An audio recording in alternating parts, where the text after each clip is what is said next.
देखिए, सभ्यता शुरू होने के ज़माने तक जिसका हम ज़िक्र कर रहे हैं, भाषा ने बहुत उन्नति कर ली थी।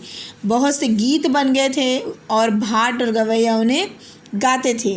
ठीक है, भाट क्या होता है? राजाओं का जो यशोगान करने वाले जो कवि होते हैं, राजा महाराजा के राज्य में जो कवि होते हैं, जो उनके यशगान करते हैं, उनके बारे में गाना गाते हैं, गा के कवि होते हैं, जो गाते हैं, उनकी प्रशंसा करते हैं, तो उन्हें हम भाट कहते हैं।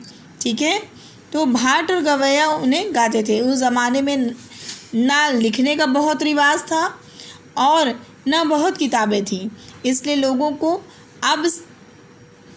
को अब से कहीं ज़्यादा बातें याद रखनी पड़ती थी। तुकबंदियों और छंदों को याद रखना ज़्यादा सरल था।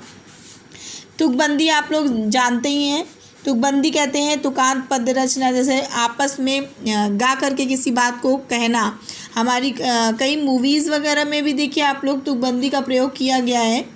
अभी फ़िलहाल मुझे नहीं आता बट कई फिल्में हैं जिनमें बीच बीच में तुकबंदी का यूज़ किया गया है।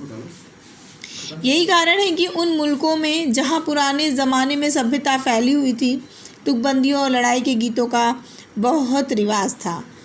ठीक है, तो अब आगे देखिए कि भाटों और गवैयों को मरे हुए वीरों की बहादुरी के गीत बहुत अच्छे लगते थे।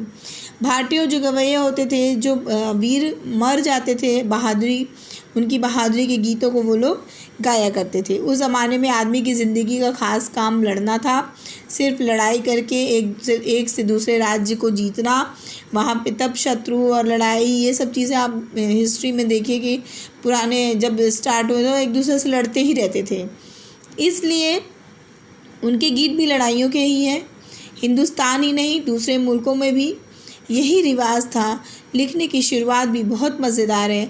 मैं चीनी लिखावट का बयान कर चुका हूँ। सभी मुल्कों में लिखना तस्वीरों से ही शुरू हुआ होगा। जो आदमी मोर के बारे में कुछ कहना चाहता होगा, उसे मोर की तस्वीर का खाका बनाना पड़ता होगा। हाँ, इस तरह कोई बहुत ज़्यादा ना लिख सकता होगा। धीरे धीरे तस्वीरें सिर्फ निशानियाँ रह गई होंगी। इसके बहुत दिनों पीछे वर्णमाला निकली होगी और उसका रिवाज हुआ। वर्णमाला